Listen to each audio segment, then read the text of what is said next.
Assalamualaikum warahmatullahi wabarakatuh. Perkenalkan, nama saya Ika Luciani, NPM 1913053075, absen 12.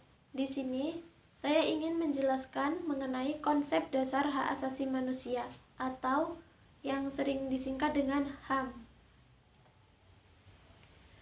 Konsep dasar hak asasi manusia. Hak asasi manusia adalah sebuah konsep hukum dan normatif yang menyatakan bahwa manusia memiliki hak yang melekat pada dirinya karena ia adalah seorang manusia. Hak asasi manusia berlaku kapanpun, dimanapun, dan kepada siapapun, sehingga sifatnya universal. Hak asasi manusia pada prinsipnya tidak dapat dicabut. Hak asasi manusia juga tidak dapat dibagi-bagi, saling berhubungan, dan saling bergantung.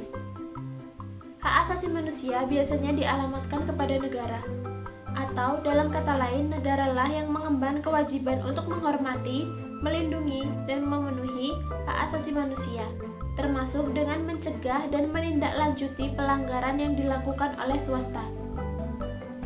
Dalam terminologi modern, hak asasi manusia dapat digolongkan menjadi hak sipil dan politik yang berkenaan dengan kebebasan sipil, misalnya hak untuk hidup, hak untuk tidak disiksa, dan kebebasan berpendapat, serta hak ekonomi, sosial, dan budaya yang berkaitan dengan akses ke barang publik, seperti hak untuk memperoleh pendidikan yang layak, hak atas kesehatan, dan hak atas perumahan.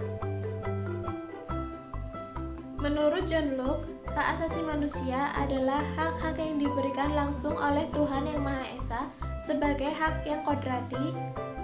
Hak asasi manusia atau sering kita sebut sebagai HAM adalah terjemahan dari istilah human right atau the right of human.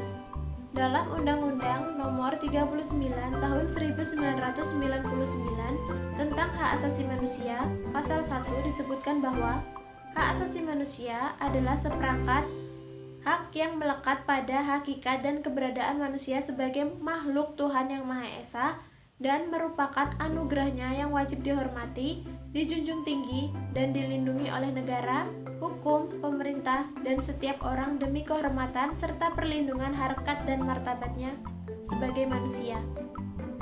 Melanggar hak asasi manusia seseorang bertentangan dengan hukum yang berlaku di Indonesia. Hak asasi manusia memiliki wadah organisasi yang mengurus permasalahan seputar hak asasi manusia, yaitu Komnas HAM. Hak asasi manusia dalam pengertian umum adalah hak-hak dasar yang dimiliki setiap individu sebagai anugerah Tuhan yang dibawa sejak lahir dan tidak dapat dipisahkan dari eksistensi pribadi manusia itu sendiri. Hak tidak dapat dicabut oleh siapapun atau suatu kekuasaan serta eksistensi pribadi lainnya. Karena jika hak tersebut dicabut, maka manusia kehilangan martabat yang sebenarnya menjadi inti nilai kemanusiaan.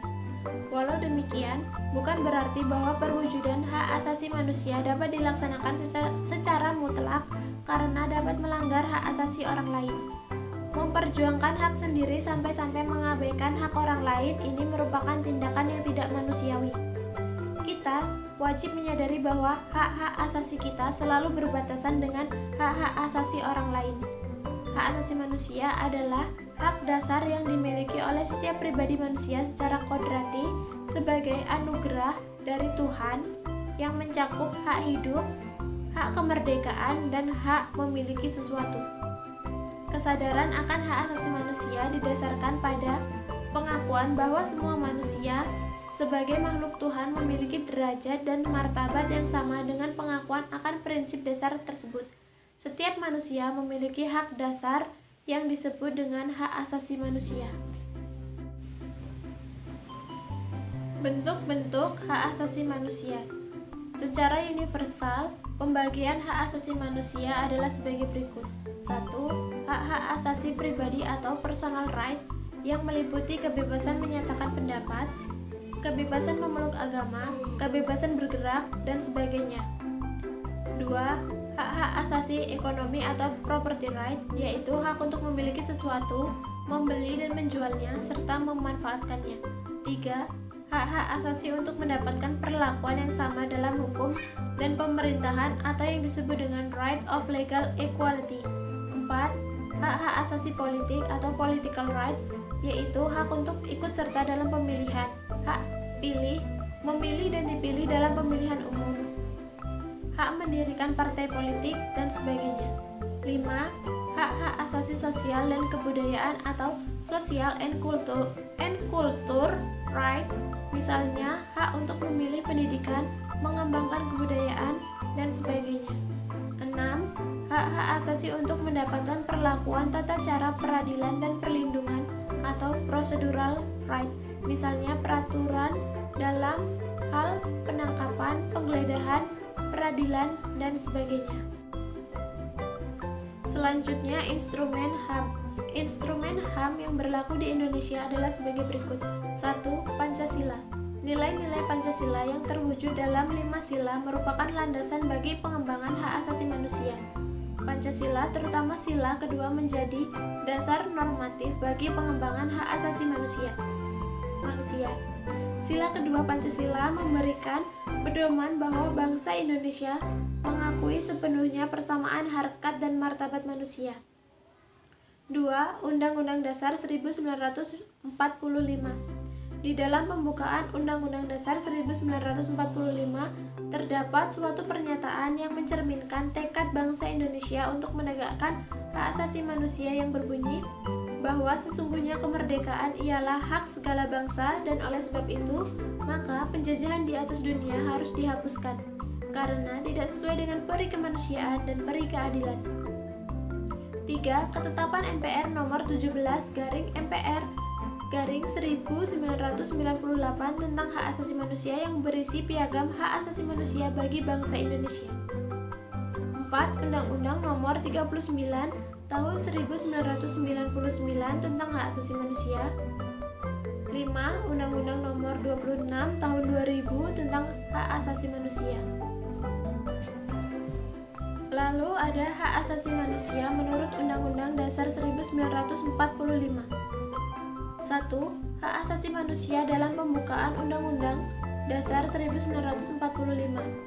Alinea pertama pembukaan Undang-Undang Dasar 1945, hak untuk menentukan nasib sendiri, bahwa kemerdekaan itu adalah hak segala bangsa, dan oleh sebab itu maka penjajahan di atas dunia harus dihapuskan karena tidak sesuai dengan peri kemanusiaan dan peri keadilan. Pengakuan bahwa kemerdekaan adalah hak segala bangsa adalah pengakuan HAM kolektif dari suatu bangsa untuk hidup bebas dari segala penindasan oleh bangsa lain. Pengakuan ini menegaskan kedudukan yang sejajar semua bangsa di dunia karena penjajahan pada dasarnya adalah bertentangan dengan peri kemanusiaan dan peri keadilan. Alinea kedua pembukaan menyebutkan Indonesia sebagai negara adil dan makmur. Kekuasaan hendaklah dijalankan dengan adil, artinya negara tidak dapat bertindak sewenang-wenang terhadap rakyatnya. Prinsip negara hukum mengakui adanya asas legalitas, yaitu tindakan aparatur negara haruslah didasarkan pada hukum dan bukan didasarkan pada kekuasaan. Alinea ketiga menyebutkan hasrat bangsa Indonesia untuk berkehidupan kebangsaan yang bebas, yang menekankan HAM kolektif yang dimiliki sebuah bangsa. Alinea keempat pembukaan menegaskan tujuan pembentukan pemerintah negara Indonesia untuk melindungi segenap bangsa Indonesia dan seluruh tumpah darah Indonesia, dan untuk memajukan kesejahteraan umum, mencerdaskan kehidupan bangsa, dan melaksanakan ketertiban dunia. Dan ini memuat pola serta intisari oleh doktrin HAM. Pada alinea ini merupakan pengakuan dan perlindungan hak-hak asasi manusia dalam bidang sosial, politik, ekonomi, dan pendidikan. Yang kedua, hak-hak asasi dalam batang tubuh Undang-Undang 1945.